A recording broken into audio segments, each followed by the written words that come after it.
It's Sunday, May 10th, a little over a month into COVID. Unlike most Sundays, I wake up to a screeching alarm at 8 in the morning. After looking in the mirror until my eyes focus, I sloth into the kitchen, with a jar of flour in one arm and my phone with the recipe in the other. It's Mother's Day, a day infamously known for breakfasts, brunches, and precious quality time.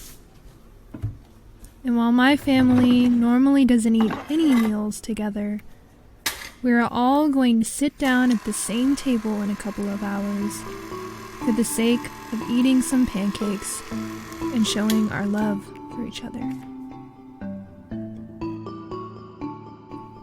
You're listening to COVID-18, a podcast that explores high school seniors' experiences during the pandemic.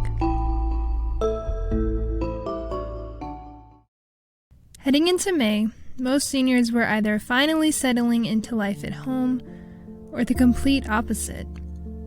Some had started to venture out of their houses, find jobs, or hang out with friends, even when they weren't supposed to. For Mother's Day, some families bent the rules in order to make the day special. Melanie Lemus, who talked in episode 3 about the passing of her close friend, made the day big, but not as big as normal.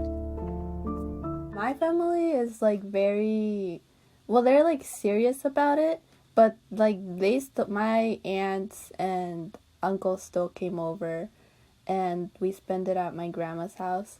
So that was probably the most normal-ish holiday I guess we've had, because Easter we didn't do much anything either.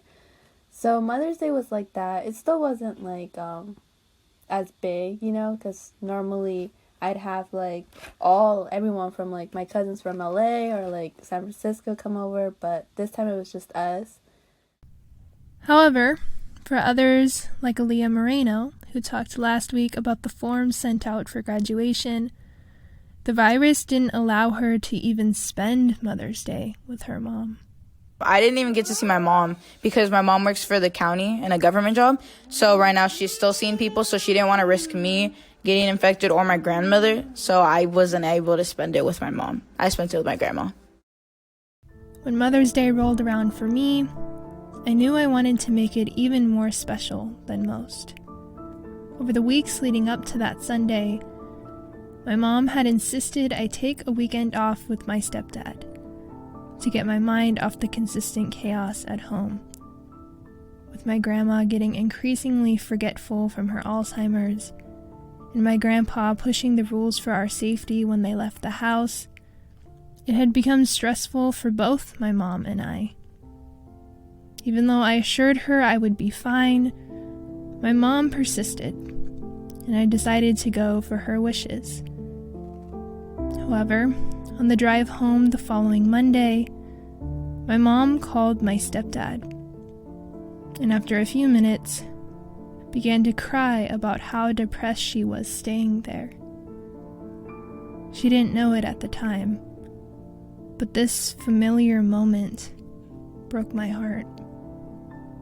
I know how she feels because that was me for 2 years. I was just listening through the walls, hoping that something wouldn't happen that would just be disastrous. But I couldn't do anything because I'm considered, a child, and so I don't have authority. My mom was dealing with the isolation and helpless attitude like me, but on a much deeper level. And she was home all day, every day, by herself. And she had to call my grandpa out, which was almost always followed with my grandma's ignorant anger. We're stuck inside. There is no way out. I just have intense worry for my mom. I'm worrying about her. I worry about my mom. I offered to have my mom take over my therapy sessions and tried to give her the money I had received from the government due to the pandemic. She declined both, of course, but I still tried. Because family is important. But family is also a part of us and our mental health. And now, more than ever.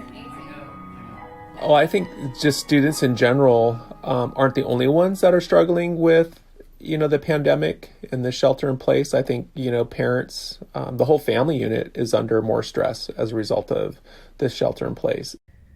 That is Ron Hoffert, a school psychologist for the MUHSD school district. When I spoke with him about the hardships of the family unit at home during this time, he described the domino effect for the whole family. So I think everybody's mental health is more vulnerable. So not just students. And so we know that when parents aren't their best, that it's going to kind of trickle down to the students as well. And so we're really seeing a lot of that stress impact students as well. But he's talking about every family. So when I asked him about families who already had an uneasy home life, his advice was to keep a connection. So if a student doesn't have the supports that they need from home, it's really important for them to make sure that they're accessing those supports, by, emailing, contacting, their friends through social media. So they're getting that exposure. They have, healthy coping strategies in place. Even though it's difficult now to kind of stay in that routine for, school, we start at 8, end at 2:30. I think it's really helpful for students to kind of try to maintain that schedule as much as possible. And that I feel really helps students kind of maintain kind of a sense of normalcy.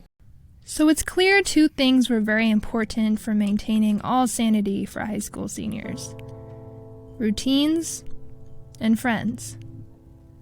But maintaining friends actually turned out to be harder than what we had all initially thought. Genesis Urel, who hosted the special on the recent protests against police brutality, talked about the early realization she had come to notice in quarantine. There are people that I have not talked to at all since it started. People that I considered friends. And I was like, well, if they can't text me at all during this time, then how does that reflect on our friendship, I definitely did know. I struggled with coming to the acceptance that more than likely I would lose some friends, unless I was the one to reach out.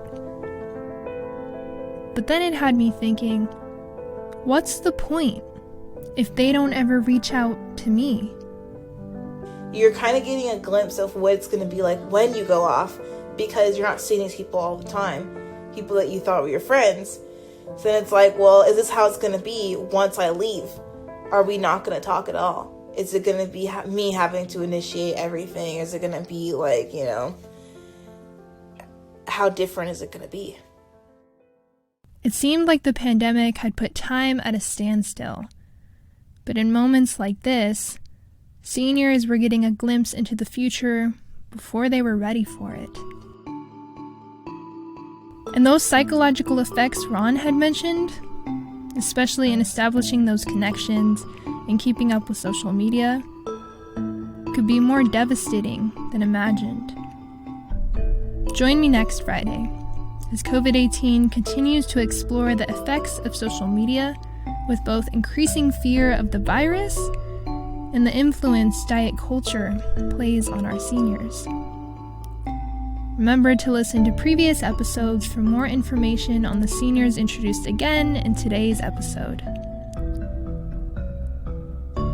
This is a production of We Said Youth Media and Youth Leadership Institute. I'm your host, creator, and producer, Rachel Livenall.